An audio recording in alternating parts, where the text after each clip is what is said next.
I was muted. Hey, everybody. It's me. I'm here. Bro, number 2. Is Ben here? Ben, are you here? I am here. Searching for Ben. Searching for Ben. I am here. Here, let's see if I go like this. Better? Worse? Oh, it's the same. Wait, no, it's different. Ooh. I'm here. I'm here. What's happening? Can you hear me? I can hear you, but you look thinner and... Oh! What happened? Well, I had a couple of days off, and I need to take a darkness retreat. So all you're seeing, I don't know if you're seeing me, all you're seeing is probably my background. I don't know for sure. What do you see? I don't know. I do. Whoa. Oh, I see some flashes of something, a being perhaps, but mostly, yeah, that's great. You were dark, following the darkness. Wow. How come? I mean, like everybody. I'm on this darkness retreat. See, I wanted to make sure that I'm here, but I'm not here because I'm in the darkness. Oh wait, now I'm really dark. Wait a second. Oh, wait. Okay. Now wait. Hold on. No. Wait. Okay. Wait. Okay. Yeah. So I'm trying to bring out, the inner thoughts and contemplating my future. I'm not really sure what to do. And, I just thought I'd give it a shot. Is that going to make you a better co-host on this show? No, not at all. But I want to give it a shot. Oh my God. Hey, if you watched us at all through that first bit and didn't tune away in the first 3 seconds, like so many people do, please subscribe if you haven't already. We have to say that. People do that? They turn away right away? Oh, dude. 3-second view. Well, like starts viewing, like sometimes when people watch it or it starts for like 3 seconds and they just move off of it. So you get a view, but it wasn't really much of a view. But you know what? I will say this. I get to look at our analytics and there are quite a few people that hang out with us for a while. Like they don't just turn it away after 1 second or 30 seconds or whatever. Like we get a pretty high percentage, probably higher than a lot of other videos and places on YouTube, of people who hang out for a while and a significant amount of time. So we appreciate you. If you check out our show and hang out with us and put in some comments and interact with us and talk Packers or Bucks in this case, hey, the Bucks are kicking some serious butt. If anybody hasn't been paying attention, holy cow, they are on a roll, 9 in a row. Giannis is averaging like crazy numbers in the last 9-game winning streak. Brook Lopez got to 15,000 career points the other day on 27 points in the game. He was like 9 out of 13 or 9 out of 12 from the floor and 7 of 8 from the free throw line. Hit a bunch of threes. My man Brolo doing what he does. Bucks got me excited, bro. I know in basketball you're not as excited about the Bucks as the Packers, but damn. Well, I don't get to watch the games. I live in Minnesota where it sucks. Well, so I don't get to watch many of the games either. I just check out the highlights. I'm excited to see the Bucks doing well. I don't care that much. And Nick goes to games, and then the unthinkable happens where Brook Lopez gets thrown out of the game. Makes no sense. But anyway. Well, Nico, he has that effect on people. He does. It's probably his fault. I'm blaming you, He makes Nick. me mad. He makes me mad, so I would probably punch somebody, get thrown out of the game. Yeah, he made me mad tonight. Let's go to Nico then. Sorry we're getting off track right away, but that's sometimes what we do. It's time to go to Nico right here. I got a beef with Nico. I haven't heard from Nick in, I don't know, quite a while, a couple weeks at least via text. And before that, it was a longer drought. So applying a little guilt to you, my friend. But I haven't heard from him in a long time. Then all of a sudden, I get a text today that says, I saw your boy Loken's profile on LinkedIn. And now he just sent me a request to connect on there. Brothers for life, he said. So then I said, That's funny. He never sent me a request to connect on LinkedIn. Then Nick says, well, send him one. And I said, nah. Then he points out, he's like, he looks at least 20 years older than you if it makes you feel better. I don't know And what I said, LinkedIn is. I'm old. it's like Is that it's like was supposed to be like this professional networking thing, but it's really kind of turned into like Facebook. People use it a lot, like they used to use Facebook originally back in the day, but it's a way to connect with people where you list all your professional type stuff and whatever things like that. And then Nick points out, I said, well, I'm still a little sore at him for dissing me at P.O.O to try to get a girl. You know, he dissed me at P.O.O one time that the Pioneer tried to get a girl. Acted like he didn't even know me. you? Yeah, Nick and he acted like he didn't even know us because he thought he could pick up this one girl or whatever. And I'm like, I'm pretty sure she's not going to go home with you, but all right, dude, whatever. Vulcan bought that? Yep. And then Nico says, brothers for life. Come on, he was trying to get some chicks. That's what I got from Nick today. Hey, I screwed up a chick for Nick, and I apologize. He brings up sore subjects. That's all I'm saying. Like, isn't that what he does? Yeah. Grinds your gears. He's a gear grinder, that Nick McFarland, isn't he? Something like that. He's still a good guy. Yeah, he's a good cat, though. Good cat. All right. So you're also a gear grinder. I thought we weren't even going to talk about Aaron Rodgers tonight. But I guess we're going to talk a little bit. Everybody's making fun of him now. He's like a freaking joke, dude. However, can we just let's give Aaron Rodgers a round of applause. He finally won another trophy. Yeah, with a -10 handicap. It took him all those years, and it had to be in a Pro-Am to win a second trophy finally, Aaron, in some type of sporting event where you beat other people, not an MVP award where people vote on it. It doesn't always make sense. Like they voted on other awards and didn't make sense at the awards this last night. Ben, you sore about that one? Dak Prescott over Aaron Jones. I don't care anymore. Come on, man. Come on. It's ridiculous. It's so honestly ridiculous. That's embarrassing. We should talk about that. Did you hear about the Russell Wilson thing? We'll get into it. Yeah, but let's finish. So you've heard about that? Tell me. Let's do Aaron Jones. I want your thoughts on Aaron Jones here real quick because Aaron Jones, he's awesome. But it sucks. It's the same thing I've said for years. This really sucks for him. Nominated for his team 2 years in a row. 2 years in a row. That is freaking embarrassing for the guy. That's crap. He should have been the clear choice. And instead, like Dak Prescott, fine. He's doing some good stuff. Okay, great. You know, his he's story. Got a crap ton of money. I get it. But it's just bull crap because Aaron Jones is the best Packer representative we've had probably in my lifetime or damn close to it. And he gets nominated 2 years in a row. You got to take note of that. It's not like nominate him again. Every other team, that nomination changes every single year. I don't know. It pisses me off. I was pissed. I don't care. Fine, whatever. All right. I think Aaron Jones knows he's the man. And I think you had something else, or do you want to go to Devontae Adams trolling? Like, did you get caught? Russell Wilson, I said. Did you listen to what I say? Good. I'm not. I gotta make my drink. So you tell me about Russell Wilson while I make my drink. Did you hear about the Russell Wilson thing? I may have. Yes, I heard about some stuff. Yes, his performance team or something. Is that what I heard? Tell me about it. He has his charity organization. Oh, okay. I'm listening. He won NFL Man of the Year 2 years ago. Or something like that. Or maybe it was last year. I can't remember when it was exactly. And it came out this week that apparently his charity organization in the last two years, they only give out 24% of what the donations are to the actual charity. The rest goes to paying Brett Favre, the people on the whatever. On the books. And it's like, that guy won Man of the Year for that? It's like, and then they compared it to like Peyton Manning's charity, which gives up 98% to charity of what comes in.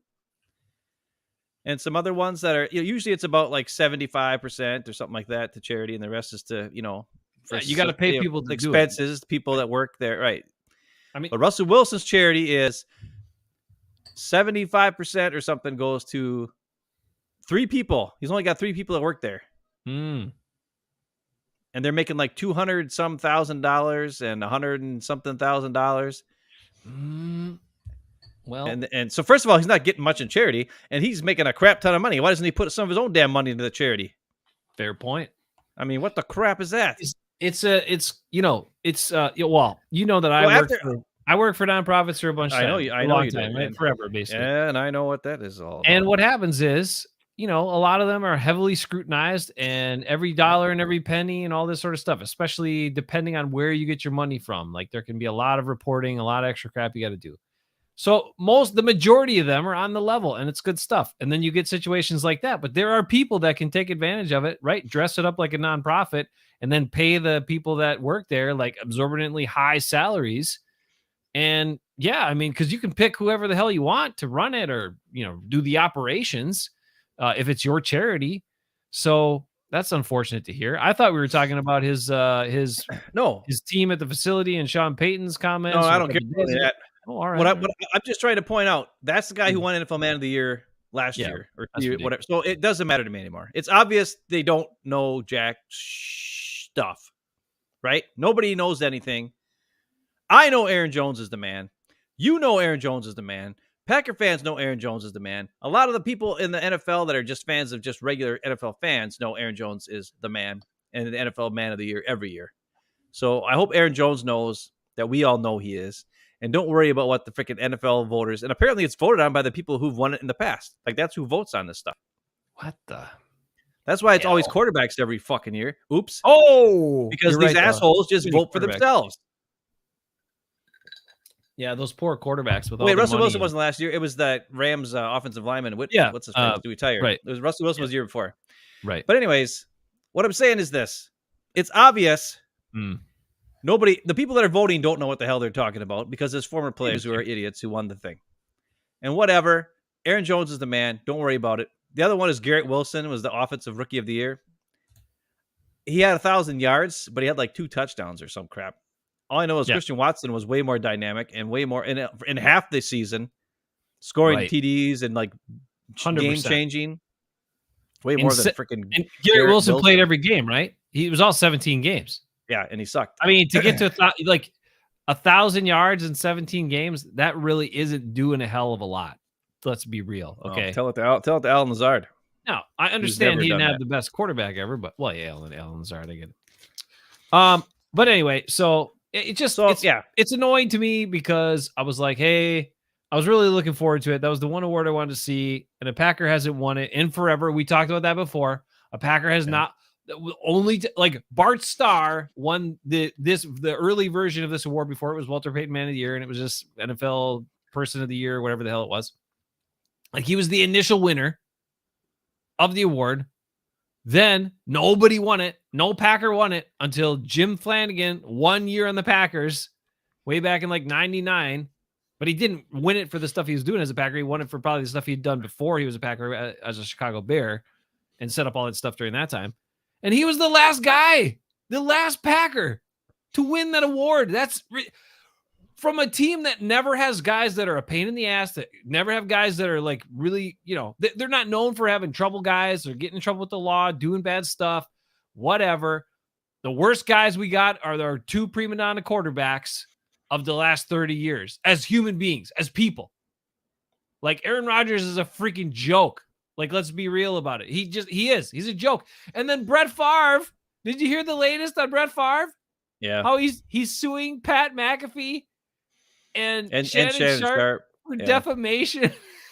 What? He's that desperate for money? He's going to sue those dudes?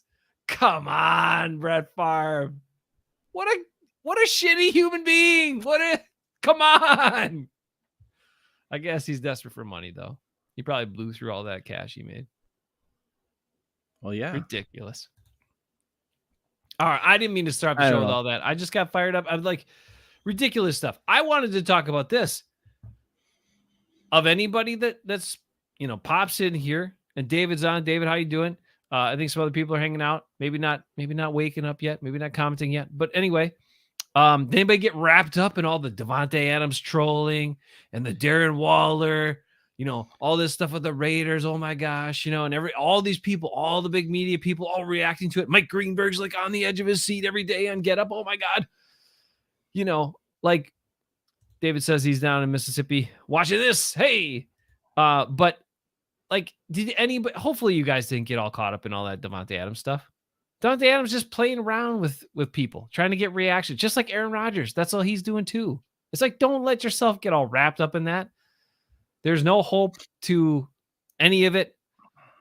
Like the Jets is the clearer choice. I don't know if the Raiders actually work out. Like the Raiders are known, they have a track record for doing dumb things and spending a bunch of money on high profile guys. So that's the only thing that makes you think maybe. But that was normally Al Davis doing that stuff. But anyway, Ben, did you have a reaction to that? Or you'd be like, oh my God, Davante Adams, yes, okay. It means something now. It could actually happen.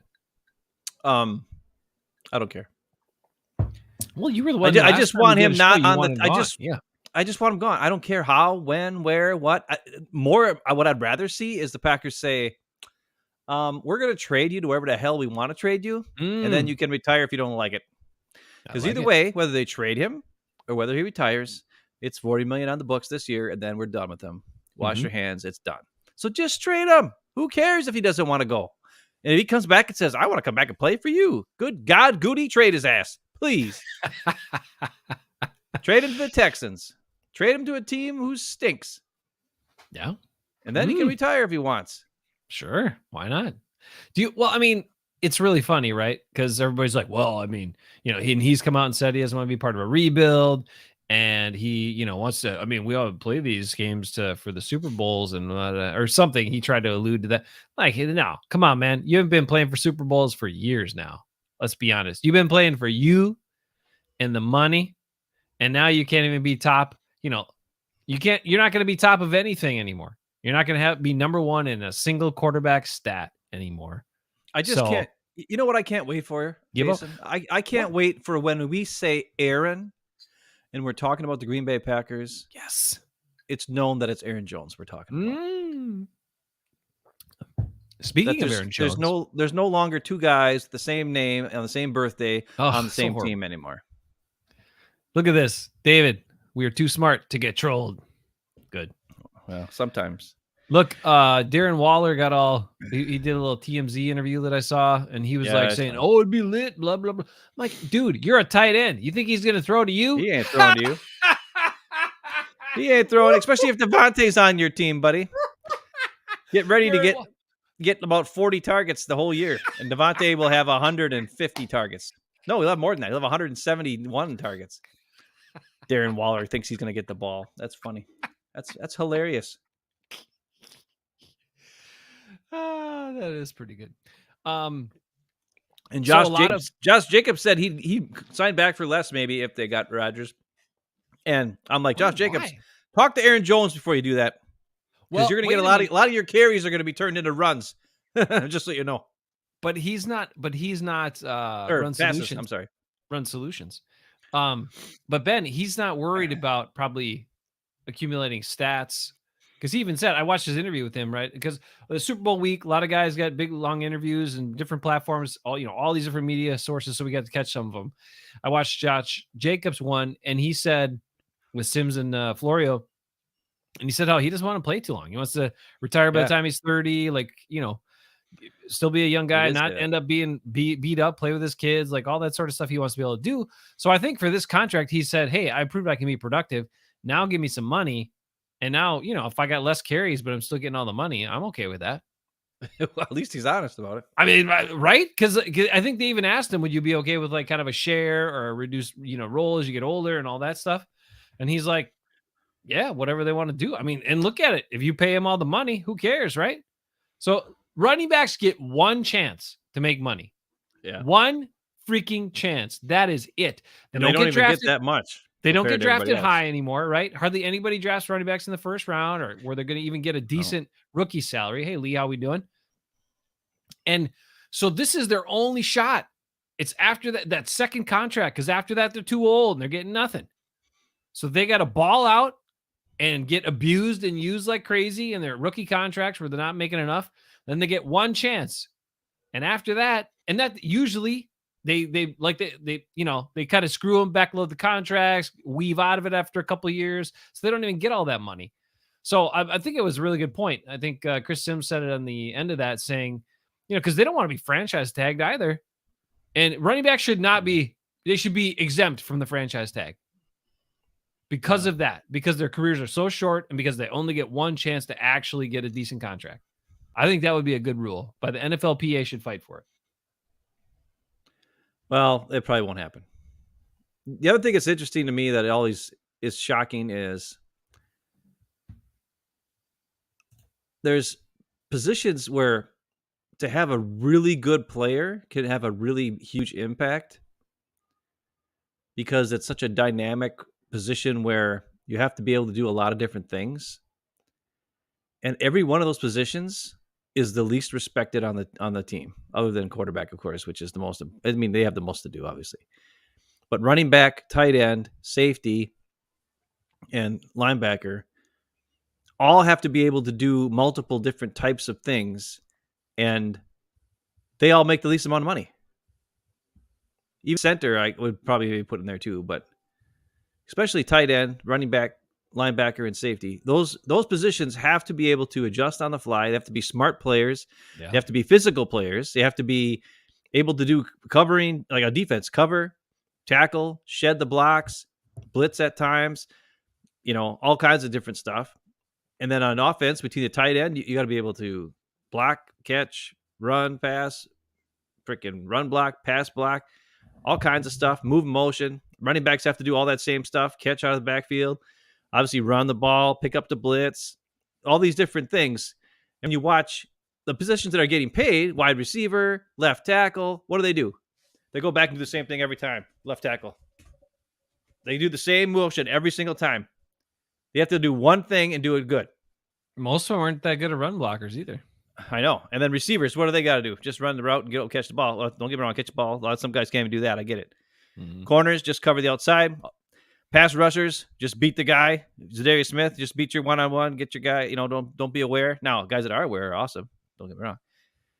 But it's just it's interesting how the world, the NFL landscape has evolved to the point where the highest paid guys and the highest paid positions are these specialty positions that, to be honest, I don't think are that fun to watch.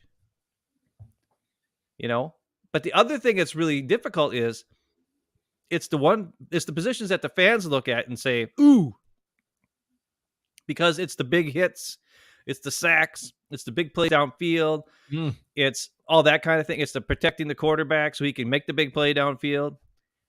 And the jobs aren't as difficult as linebackers and safeties and tight ends and running backs have to do. They have so much more on their plates, and they all have shorter careers because they're more in the mix of things, getting smacked around. Yeah. And they get less respect. Fans don't know what the hell they're doing. And they get more blame when something goes wrong, even though they've got so much stuff, like a linebacker, for instance, has got so much stuff going on around them. They got to be aware and react and all this kind of stuff. And people get on Quay Walker. Oh, you missed a hole or whatever. He didn't read it right. And I'm like, well, put somebody else back there and see how well they do. Put Rashawn Gary at middle linebacker and see if he can do what Quay Walker does, because he sure as hell can't.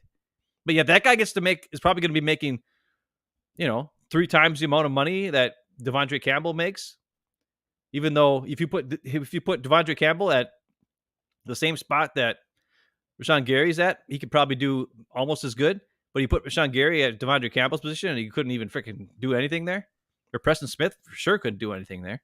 Yeah, I agree. It's just one of those things where it'd be like if you could put the only guy you could put Rasul at safety could probably do something, but can you imagine Jair at safety or Stokes at safety? Good Lord, that'd be just pathetic. Please.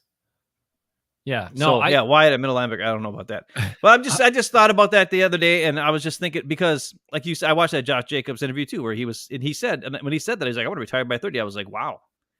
But that's great. I'm glad that he knows what he wants to do. He wants to make his money this time now. And it seems like he doesn't care about winning. He just wants the money. Yeah. But he did say that if they got a decent quarterback with the Raiders, he'd be open to coming back to the Raiders for maybe a little less. He would rather get the money. And that's, at least he's honest about it.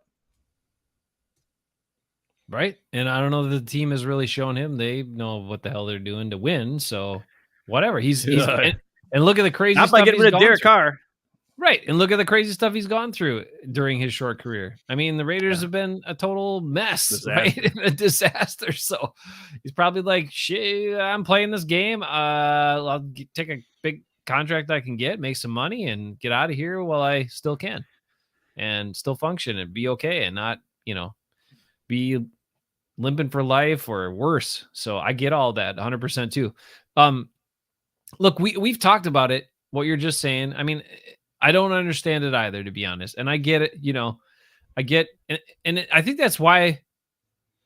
I think that's why the Packers are so frustrating, and why they have been out physicaled basically for the last, I don't know, 20 some years, as long as I can remember.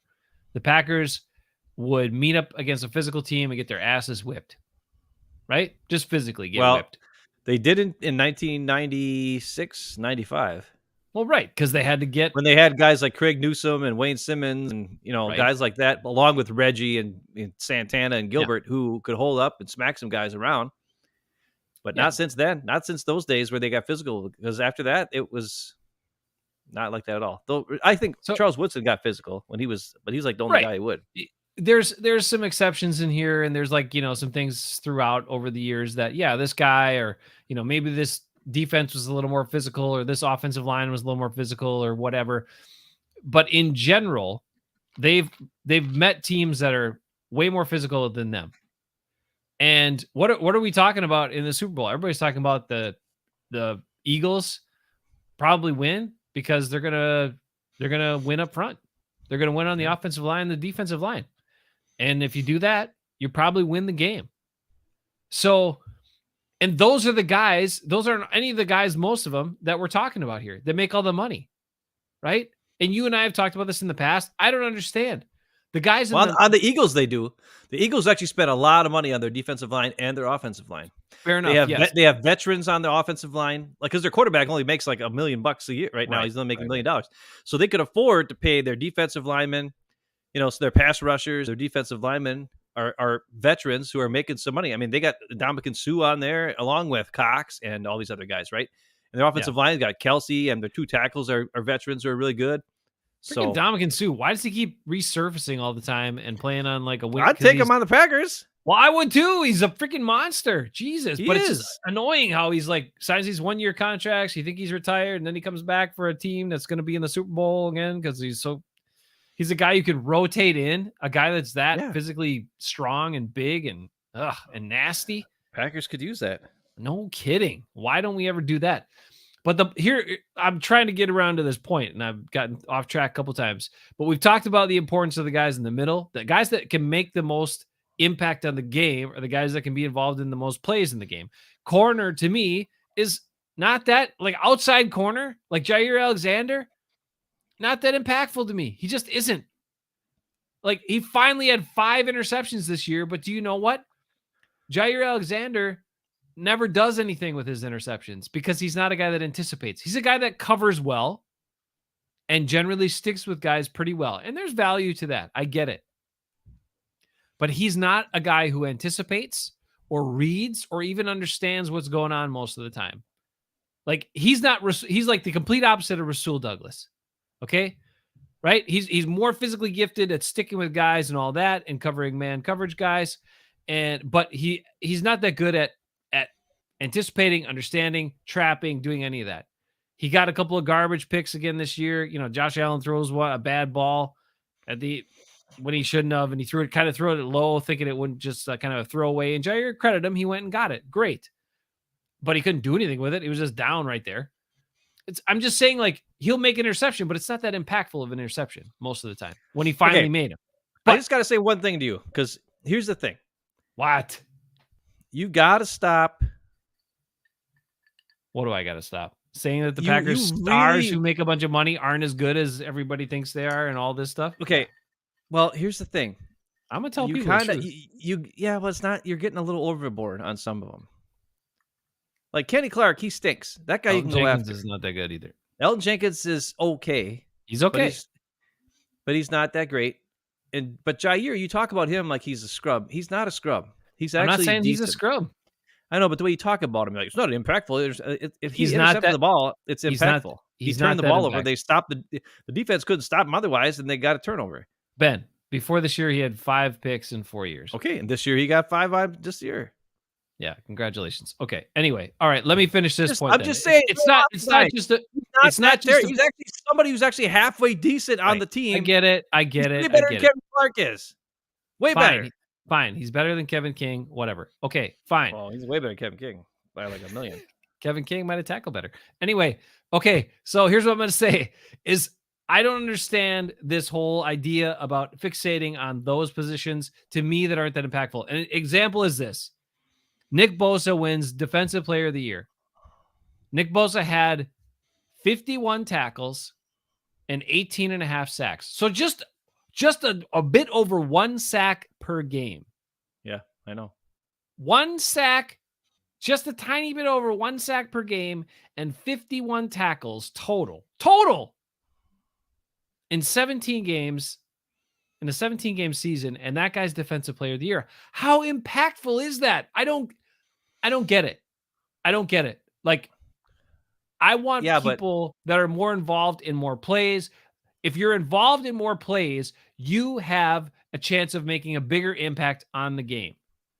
And so this whole weird thing that they're all about tackles and edge rushers and corners and quarterbacks and all the positions that the Packers, I guess quarterback making a big impact. Yeah. Cause they handle the ball all the time, but those other guys outside, right?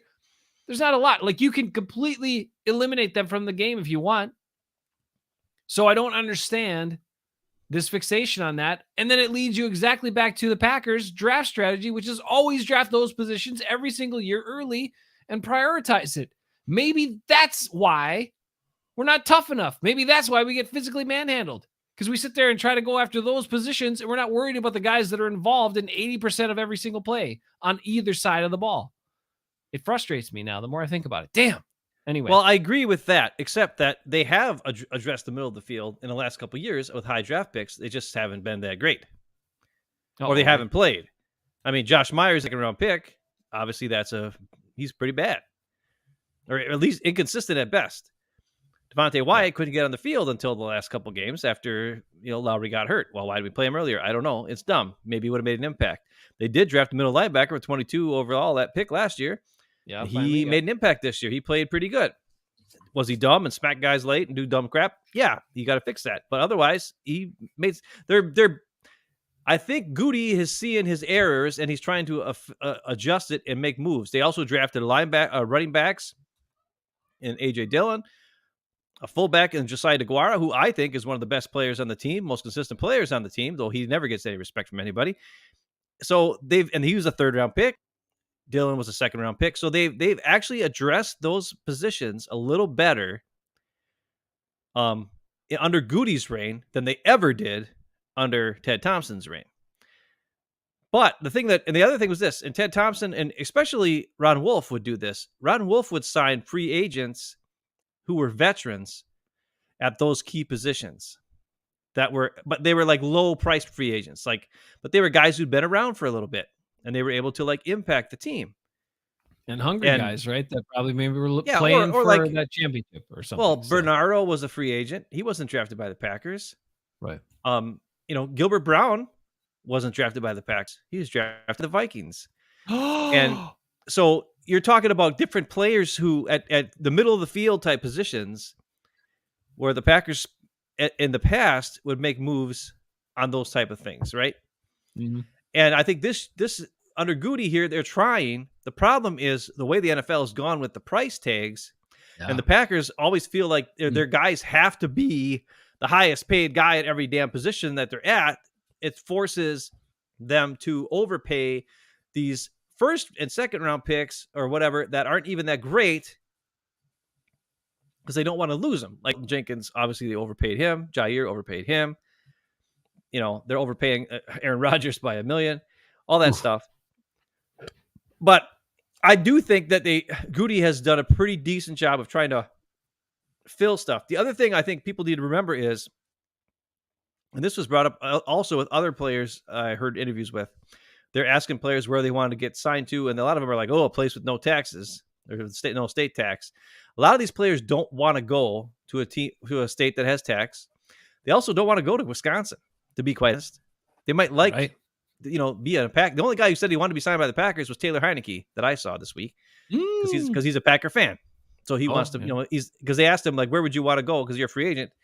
Where would you want to play? What team would you want to play for? And he said, well, obviously the Packers because I grew up a Packer fan, but otherwise I'll play anywhere. Anybody wants me. I just want to, and I understand also in my position, I might be a backup for the rest of my life, and that's just where I'm going to be, where I just always have to prove myself to get on the field. And I understand that. But he said, but being a backup quarterback is not a bad job. You make some good money doing it. And he's like, and I can get in the game if I need to, and I'll be ready to go if somebody needs me. But if somebody needs me for a starter, well, then I can do that too. But it was interesting to hear him say that. But I've heard other people that said they don't want to go to, so like think about the free agent Packers have even signed. Like remember when Goody had his big free agent signing with Za'Darius and Preston and Amos and Billy Turner? Were those highly sought after free agents? Hell no. Those were guys nobody else wanted, and Goody overpaid. He overpaid for all those guys, especially Za'Darius. He way overpaid to get Za'Darius for some reason. How about Billy Turner too? Come on. Well, yeah, I just said Billy Turner. No, what I mean, they overpaid him too. Yeah. For the value. I know, but him, Amos, all those guys. Nobody wanted those guys. Goody had to overpay to get him on the Packers, and they did. And it cost them, and it made him have to, I don't know. It's just one of those things where it's interesting, but we could talk about this all day, but I just, I don't know. Formerly, JJ McQuaid's here. Weird. Formerly Watcher 23. There's so many 12 rumors flying around. Yep. Yeah, we talked about that, JJ. And the thing is, we don't believe any of them because they're just, Aaron Rodgers likes to play games. Yeah, I don't even care anymore. Football games sometimes, but he likes to play games with people and the media and all that. And that's what he's doing here. That's what Devontae and his Devontae is still his buddy. He likes to troll, play games, and throw a little stoke the fire here. And they just want everybody talking about him. They love that. So that's what they've been doing. So don't get wrapped up in anybody. But then JJ also says, I need to go to a dark place for 4 days to figure out if I should take $60 million or not. Yeah. I already did that. I already went there. I think I'd take it.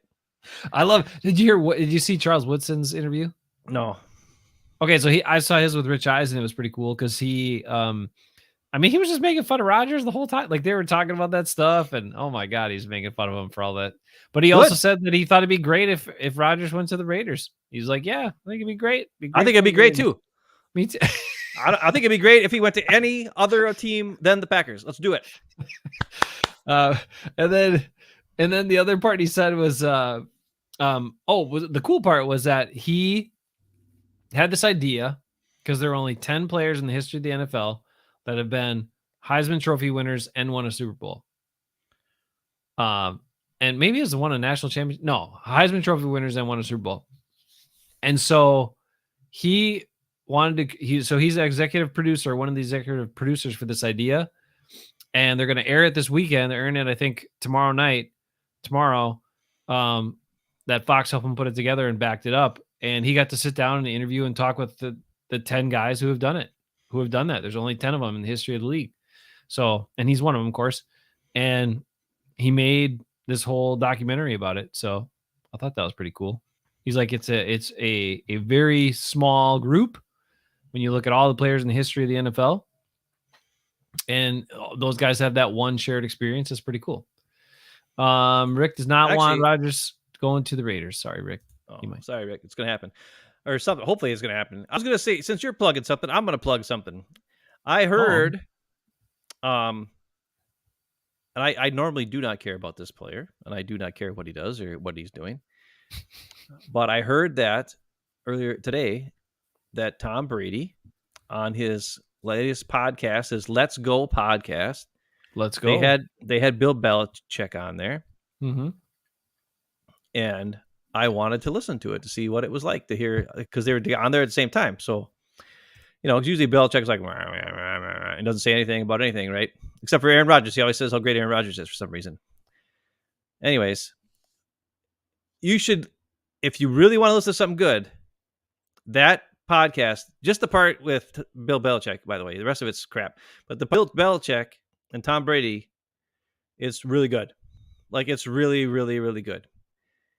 They talk about working together. Brady gives Belichick a lot of credit for working with him for hours and hours and hours on how to become a better player, how to understand football more. And Belichick comes in and he also says he learned stuff from Brady because he's like, I never played quarterback. Hmm.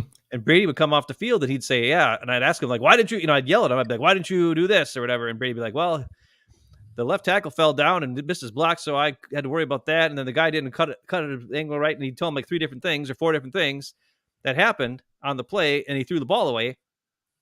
And then when Belichick would go back and watch the film, like all those things Brady said actually happened. He's like, and then Belichick's be like, I don't even know how he first of all saw all that stuff on the field, and secondly remembered it all to tell me when he came off. But it was like he's a special guy. Like, that's part of Brady's special ability is the fact that he was able to be aware of everything going on around him. Mm-hmm. He didn't have the most athletic ability, all that kind of stuff. And then he also said, they both said this. This is one thing Tom Brady said. Then I took it and I was like, wow, that's the difference between 6 Super Bowls. There's 7 Super Bowls, 7 and 10 Super Bowl appearances, and 1 Super Bowl and 1 Super Bowl appearance. This is the difference between Tom Brady and Aaron Rodgers. This is a quote. I don't know his exact quote, but this is what Tom Brady said. He talked about, and actually Bill Belichick talked about it first. He's like, Tom Brady, he was able to, I give him this guy, I give him Randy Moss, I give him this guy. Like, he made everybody around him better, no matter what it was. And then Tom Brady said, he's like, when I started, we were a running team. Then we end up getting, we had Wes Welker. I used him. Then we had Randy Moss. All of a sudden I was throwing 50 touchdowns and we were taking, all doing all the stuff. Then we had 2 good tight ends for a while. So we're using the tight ends. And he's like, and the offense has evolved and changed and moved and we worked together to make that happen. And then he said this. He said, the key to success in football is to be able to adapt to change and to utilize your teammates around you and give them the best chance to win. Not, and then Belichick came back and said, yes, which is exactly what you did. He said to Tom Brady, he's like, you could see James White and know where to get him the ball so that he would be the most successful. You saw where to get Gronk the ball to make him the most successful. You saw where Randy Moss wanted to get the ball. You knew how to get the ball to these guys. You changed and you adapted to their skills. Instead of asking them to adjust to you. Wow. And that is the exact opposite of Aaron Rodgers. Aaron Rodgers does not change. Aaron Rodgers says he will not change. Aaron Rodgers makes everybody else have to learn his crap, even though LaFleur wants to do something totally different. And that's why the Packers are not successful. And that's why the Packers have so many drives that stall, because their quarterback will not adjust, will not put his teammates in the best position, and will not really succeed because of it. And that's why Tom Brady was so successful. So if you have time, it starts off a little bit of just Jim Gray and Tom Brady talking for like 5-10 minutes about Tom Brady, and then it goes into the Belichick for a good 20 minutes. So it's about 10 minutes into it. Just listen to the Belichick part. It's a really good interview, and it's really cool to hear those two guys talking about that stuff, and to think. And that's the other thing. He also talked about how Belichick, would get on Brady. So, and Brady's like, yeah, I need you to get on me so that I can get on the other guys. Because if you treat me special, then they don't have respect for you, and they won't listen to me either, because they're all going to hate me. And guess what we got at our quarterback? We got a guy who won't listen to the quarterback or won't listen to the head coach, and all the other guys he blames. So they don't respect the quarterback because the coach, because the quarterback runs everything. And then they also won't listen to the quarterback because he's a jerk who blames him. It's like Aaron Rodgers is the exact opposite of Tom Brady. And that's why one of them's got 7 Super Bowls. The other one's got 1. I think we have him saying that. I think I still have it here. Let me see. It's always good to, with a fine-tooth comb, go back over your own stuff. Be very critical of yourself, your preparation for the week, your performance, your mindset, all that stuff, and then make tweaks that need to be made. But for me, I'm not going to change, I'm not going to change. And Tom Brady said Bill Belichick said Tom Brady's best asset was that he changed and adapted to every player around him, and they would change. And not only from season to season, sometimes Brady was like, yeah, it was game to game plans we changed based on the defense we were facing. Right. We saw him do that where they'd run it like 70% of the plays all of a sudden one game. The next game they'd run it 6 times and throw it all over the place. Like that, And that that's, was some, it's just, yeah. That So was it's some cool. game plan coaching.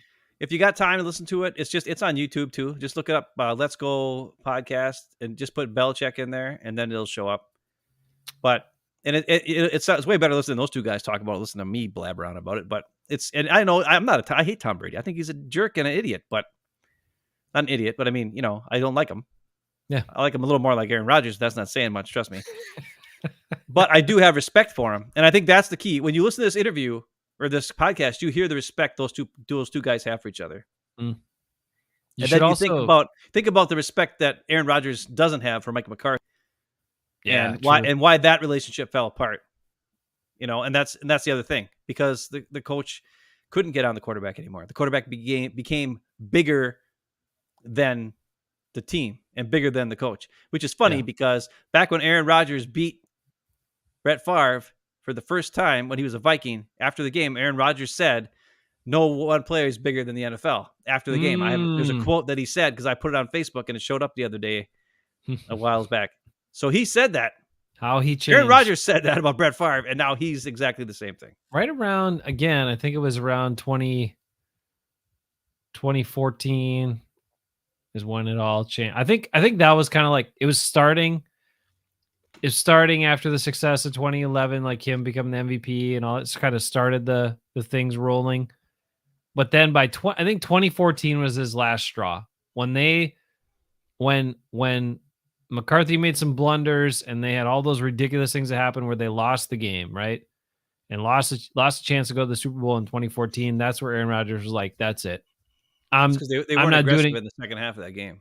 Right. And he's like, I'm done. You no longer are in charge. I'm taking over. I can do this better than you. I can do this better than anybody. And then it just kept evolving. And then he had the magical plays and the superhero plays. And then it became all about that. And, and he ate it all up. So, all of us Packer fans that after the 2014 loss, those other years, we thought, yeah, this year we're going to make it. This year we're going to do it. This is what we all did. Laugh it up, fuzzball. I mean, that's kind of what we deserve, guys. And I deserve it. I thought 2016, I believed. I really did. I did. Hell, even 2015, I believed after the miraculous Jeff Janis stuff. Sad. I don't know why. I learned some things. I believed in Rodgers back then, though. I didn't believe in the team, but I believed in him. And that's one thing I think people need to realize. I know I'm like the biggest Rodgers hater. Yeah. But that's only because I was the biggest Rodgers supporter for the longest time. And it wasn't until I saw the truth with my own eyes on the All-22. And I was like, dang. And then I started putting all the offseason and all of his comments and his press conferences and his douchebagginess. And I put it all together and I was like, man, this guy sucks. This guy is a jerk. And he doesn't care about anybody but himself. Exactly. I don't want that guy at quarterback. It clearly became that. I think early on, I think even for a couple of years after the Super Bowl, it was team. But then I think he just became all about him. And that's how he's played for the last 7 years. And we just got, kept feeding them. They kept feeding the fan base. And we have nothing to show for it as a team. Instead, we're in cap hell all the time and under this guy's like on the Aaron watch and the retirement watch and all this sort of stuff. Hey, people ask about the Bucks. Yes, so I'll talk about some Bucks here real quick. What do you think, Ben? You pointed out I said you guys you and Nick were text yesterday. Yeah, I like Crowder. I like him. I know Nick doesn't like him because he flaps and he gets, and he does. But he reminds me of he's like a Darvin Ham mixed with an Anthony Mason. Well, he's crafty and he can hit the outside shot. He's pretty consistent. Right. He's right. So he's actually probably better than those two guys. But I mean, he just has that aggressiveness. He fights for balls. He fights for loose balls. He plays good defense. He hustles for rebounds. He boxes out. He kind of gets in your face. And the Bucks don't have that guy. So this is a good fit. He's he's more dynamic than Serge Ibaka. So what would you rather have? Serge Ibaka sitting on the bench or this guy playing and making a difference? Now, he better not cut in the time of my guy Porter, because that'll piss me off because Porter is the man. Portis, yeah. But Yeah. like I was saying, like you could with a front court of Giannis, Portis, Brook Lopez, and Crowder, that's monsters right there. That's monsters. I like that front court, and you could even move Giannis to like point forward. You know, on offensive plays or an even offensive plays. You could free him up, play him at a small forward spot, have him sit on the wing and cover a guy who's shorter. And then if the ball gets thrown in the middle, he can crash in there and block the crap out of it and like show up, he's like a backside block or something when nobody's expecting it. Because you got the tough guys, like Crowder and Lopez, and they're playing more tough defense on the inside guys. So it'll free up Giannis for more fast breaks because he won't have to sit down and try to get rebounds and cover on defense down low. If you put those guys in, he'll be able to run more, which would be awesome because you want Giannis on a fast break for a dunk, for sure. Yeah. Plus, Crowder get more rebounds anyways. Right. So it's just I like the fit. I think it's a good fit. There's still their weakness is going to be their. I still don't trust their outside shooting. Not outside shooting, but like their shooters are not great defenders, and that's the problem. Like that big. What's that white guy that stinks? Well, he's gotten better. I know he's gotten better, but he was terrible at first. Yeah, Ingles. It still doesn't look good. He plays no defense. No, and he's been shooting better, even though it kind of looks ugly. The thing is, you're right. Like their outside shooters, I don't trust to hit when it's playoff defense. They're streaky because they can hit when it's regular season defense when guys aren't covering that tight and like bumping them and grinding them and doing really contesting hard all the time and all that. Grayson Allen, he can hit some wide open threes when he's not rushed. And Ingles too, whatever. And Connaughton too. Sometimes Connaughton too. Like if he can nail him when he's open, but sometimes in those playoffs, you got to get it off just a half a second quicker, and then you're rushed, you're out of rhythm, and it doesn't go in. Middleton, I trust him to make them. Holiday's streaky as hell. Like he is one of the, like I know he's been really doing great offensively right now. But until he shows me he can do that, shoot it that well in the playoffs, I'm not buying into Drew Holiday being a playoff type guy that we need. In the playoffs, he's a volume shooter who he shot way too much. Like he shot so many shots last year in the series, and he shot a very low percentage. Like his percentage in the playoffs is bad. Up. Yeah, it's terrible. Yeah. And his outside shot is very inconsistent. Like, I mean, it's super streaky. I'd prefer Lopez shooting threes over him, to be honest. Like most of the guys. But so you're right. They're outside shooters. If the other team is lighting it up from three, that's the part where they could be in trouble. I still think they got to use their size, just like you're talking about.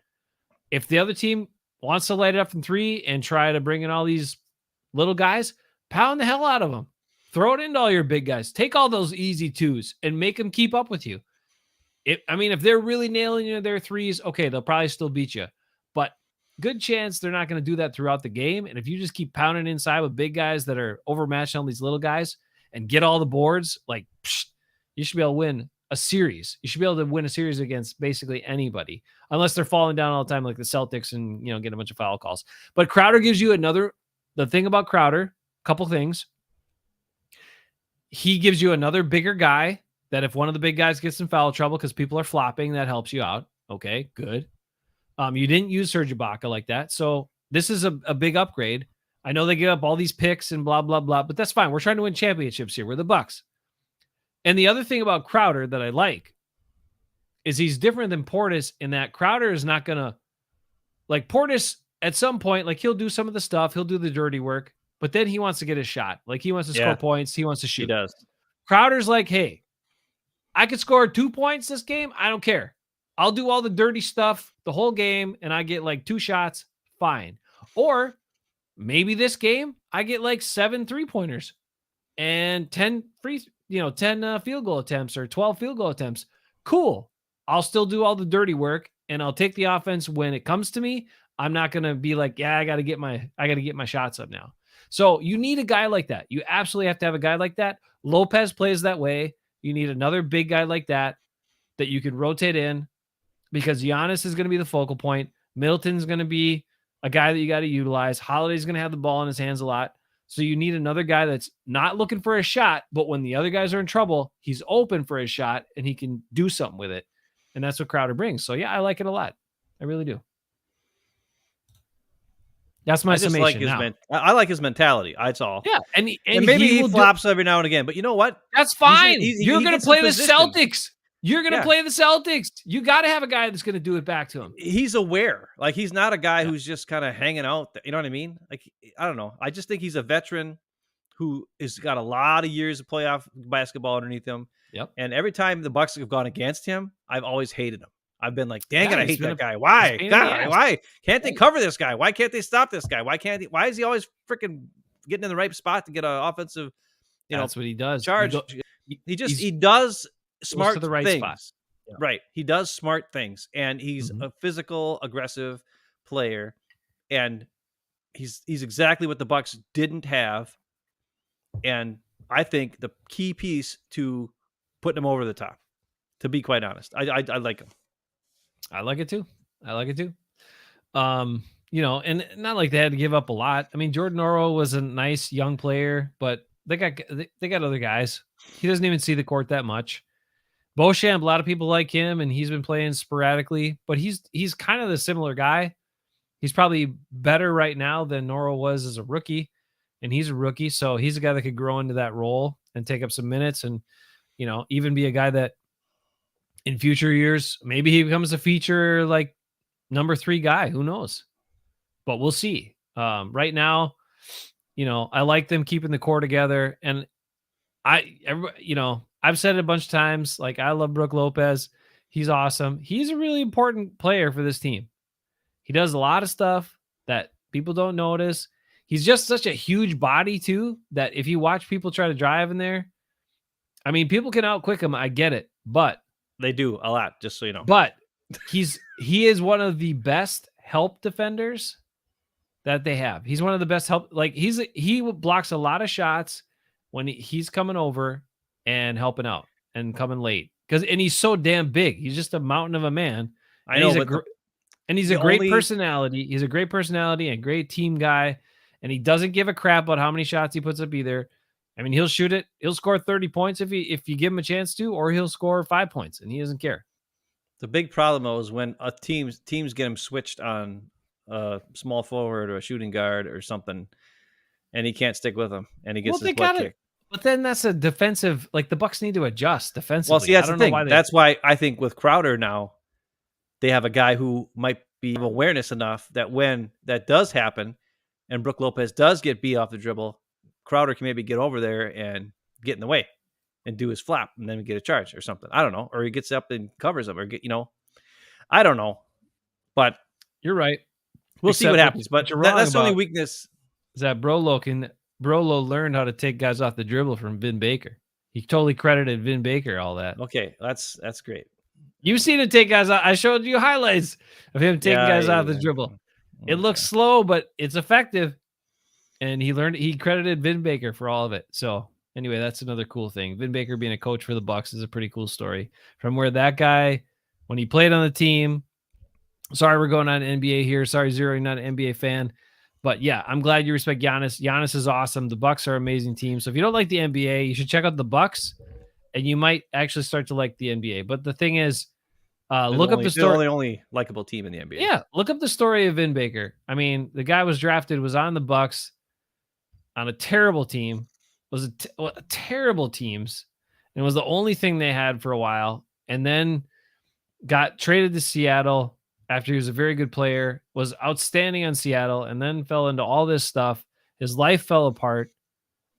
He rebuilt himself and got a chance to, after dealing with mental health and other problems and all this sort of stuff and addiction and whatever. And now he got a chance to come back to basketball by being a coach of the Bucks. And he continues to be on the staff, working with the big guys. And apparently he taught Brook Lopez how to drive to the basket. So Vin Baker's story is pretty damn awesome. And I love that he's still a Buck. He's always a Buck to me. All right. I don't want to be on too long. So we got to talk about the Super Bowl. Get the heck out of here. Fine, but we got to talk about one last thing before we go to Super Bowl, and that's everybody, Uh. including Aaron Jones. Ben, did you watch Aaron Jones' interview this week? Yes. What did he say about Jordan Love again? He said he's got it. He knows what's up. He can do the check, see Ah, the check, and he's like, hold it, check. He knows stuff. He's smart. Jordan Love. Aaron Jones says it's been great watching him develop into the leader that he is, and he said, hey, he's been with me in OTAs the last couple of years. You know who hasn't been in OTAs the last couple of years? Number 12, but number 10's been there with Aaron Jones working with him, and I know they've even talked about how Aaron Jones worked with Jordan Love in the preseason during training camp. There were times where he was over there working with them, just him and Jordan Love during different break times and stuff. So I don't know. A bunch of the players are ready. I think a lot of the players, because like I said, like when we talked about the Tom Brady stuff, Aaron Rodgers is not, I don't know. I just think Love I don't know what kind of leader he is. I don't know what kind of player he's going to be. But I think with the young nucleus that this team has, all the guys that we're counting on are young guys. And I don't want to see him sign back these guys who they're free agents because they're just going to ruin it. Keep the young guys. Have Jordan Love be a part of it. Make sure we find a way to keep Aaron Jones. Have him be the stable leader, veteran. And Bakhtiari and Jenkins. And then Love kind of leads these young receivers and Josiah DeGuara, and hopefully they'll draft the tight end, preferably the guy from Notre Dame or anybody else who thinks that somebody else is good. And they make something happen with that, and Love is the leader of that crew. And it's a whole new development with a new team. And maybe they're not as good this next year. Maybe they have some growing pains. I think they'll be just fine. I think they will be just fine too. But I don't think they're going to be any worse than 8 and 9. Come on. They just think about it. It's all come together.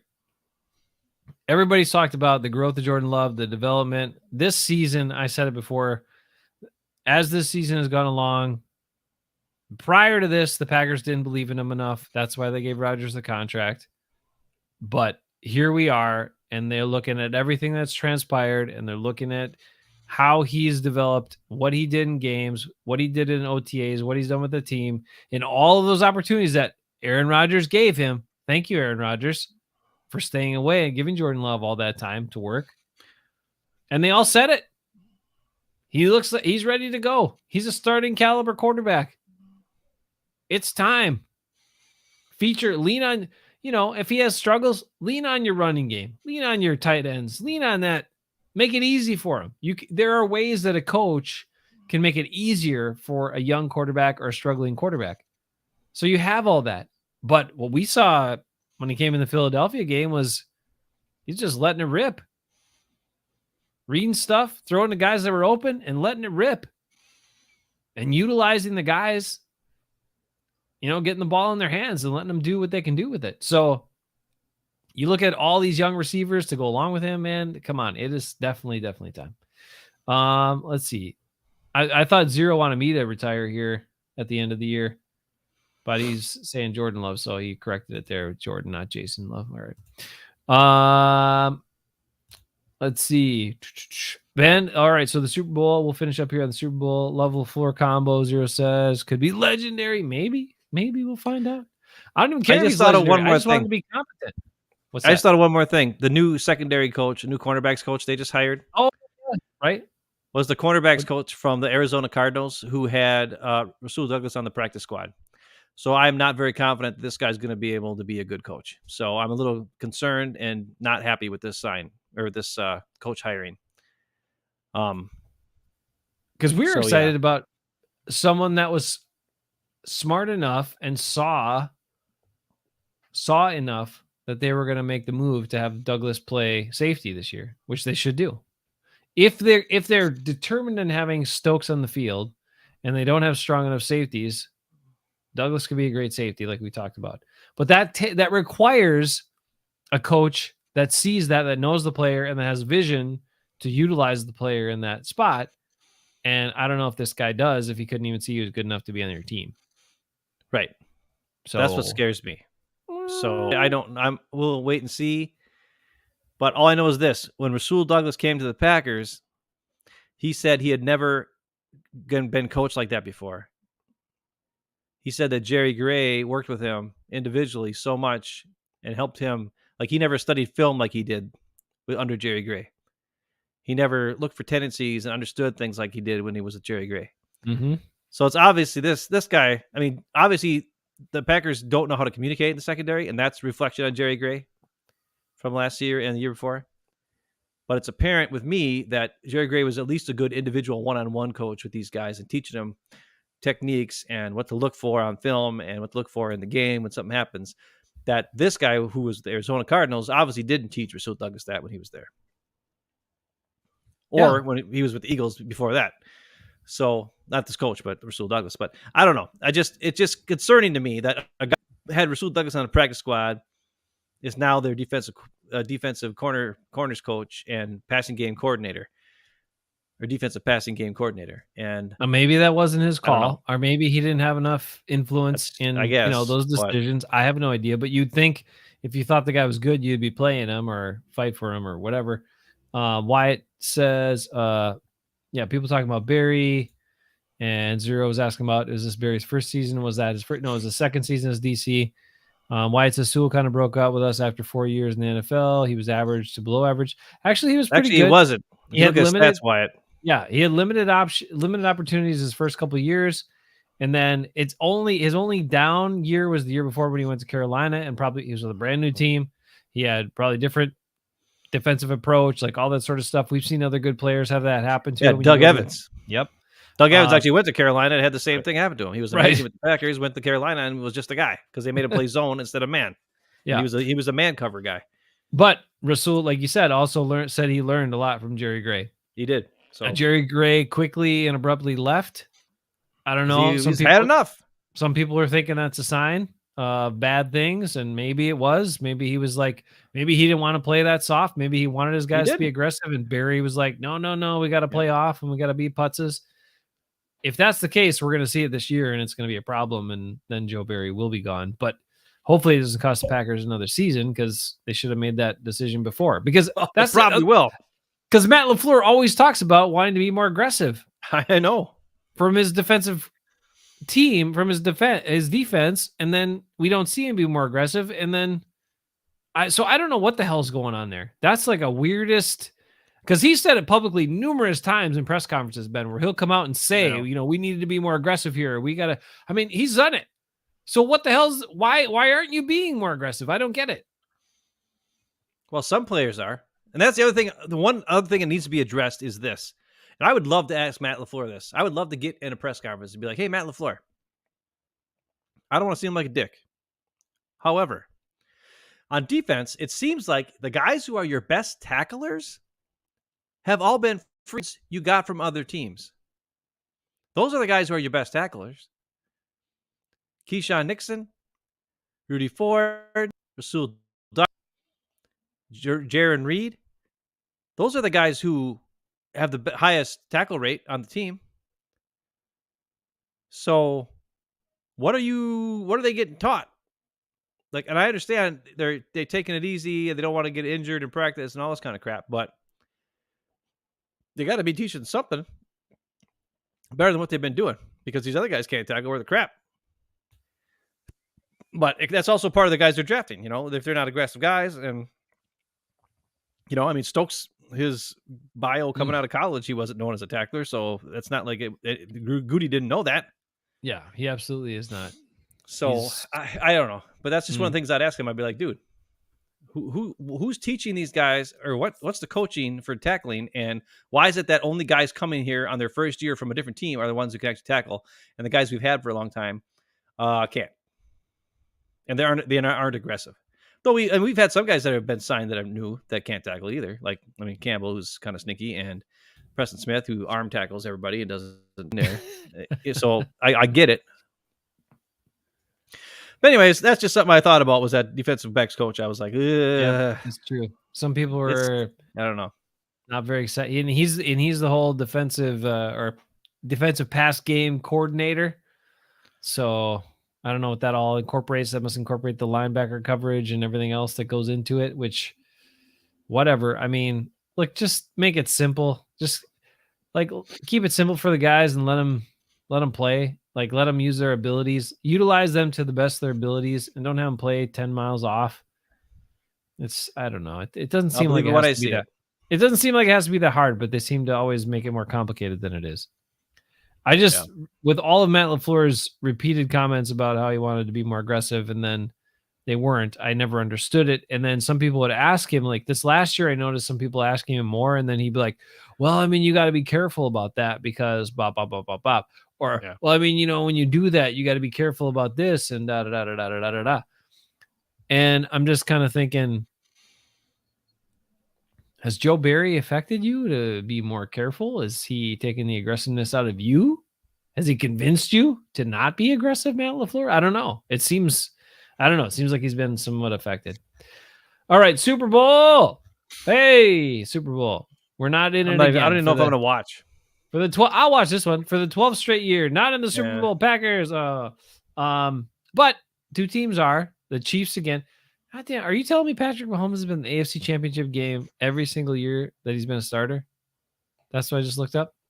I think so. That's ridiculous. He's gonna crush Aaron Rodgers, all of Aaron Rodgers' stuff. Aaron Rodgers, you got no hope of being number one in a damn thing anime. And he's even got you in passing rating. Now, he could win his second Super Bowl, and then he'll have you there topped there too. He's already got you because he's been to 2, and now he's been to 3. That being said, I think the Eagles are probably going to win because their lines are so good, and they can adapt really well to different types of games, right? I mean, if it's super high scoring, they can just they can score a bunch of points, and if they got to grind it out, control the ball, and be strong defensively, they can do that too. So I don't know. I just think the Eagles are a tough team, and they're going to be tough to beat. I don't know. I don't really care, but whatever. Then again, Andy Reid can be crafty. Maybe he comes up with some stuff that catches them off guard and gets a couple of easy plays. Maybe MVS gets deep and becomes a factor in this game. MVS could be a wild card in this game. He really could. And if you hit a couple of big plays, that could be the difference, right? It really could. I think I know everybody loves the Eagles offensive line. Well, I know this guy I like on their offensive line that I wanted the Packers to get, Landon Dickerson. Yeah, and he got hurt, but his arm, that was wicked. That oof. Yeah. So I don't know if he's gonna be back or not. I haven't heard, but let's see. Zero's got something for us here. I got the Eagles routing the Chiefs over by halftime. No, come on. I don't think it's gonna be that bad. It might be. I don't think so. I don't think the Eagles. I mean, I don't know. I think it's going to be a pretty good game overall. And sometimes I feel like the Eagles defense gets way too much credit. I think they used to get too much credit. I think Fletcher Cox used to be thought of too highly. But now they've added a bunch of other guys that make a difference on the defense, including former Badger TJ Edwards, by the way. Another guy the Packers could have drafted. There are a whole bunch of linebackers that the Badgers have put out that have been good NFL players in the last 10 years. Yeah. And I guess that was a little disappointing. I mean, I have no idea what the talks were, but you can't tell me why wouldn't the Packers make some sort of run at Jim Leonard and at least tried that. I don't understand it. Well, maybe they did. We just don't know. Maybe they did. And then they're like, he doesn't want to come. So just Joe Barry again. Shoot, that could be bad. Who knows? Wyatt says Dickerson is supposed to play. Okay. All right. Well, he's good. I like Landon Dickerson. He's a guy I want the Packers to draft instead of stupid Myers. Yeah. Well, we'll get into all that stuff in the offseason. First, of course, we got to wait for the first domino, which is Aaron Rodgers. We got to see what he's going to say. And then hopefully, regardless of what he says, the Packers are strong enough to do what they need to do. I think the Packers they should have made that decision by now that they're moving on. I hope so. They need to tell him, listen, we're moving on. So either let's figure out where you want to go or you're done. Bye. That's what needs to happen. It's time for the cojones Time for Goody to step up to the plate here, take charge. Yep. So I don't think Matt LaFleur is going to do it, and I don't think Mark Murphy's going to do it. So Goody, it's on you, buddy. I think Goody's could do it. He I could think do it. he's kind of fed up with his ass. Yeah, I would agree with that. Yeah. All right, you guys, stay good, be good, enjoy the Super Bowl, and we appreciate you as always. Spread the word a little bit because even though it's the off season for Packers because they can't make a Super Bowl, it's not the off season for us. We want to keep growing, and the people that are dialed into football, we'd love to talk to them too and connect with them just like we do with you guys. So be safe, be good, and enjoy the Super Bowl on Sunday. Catch you later.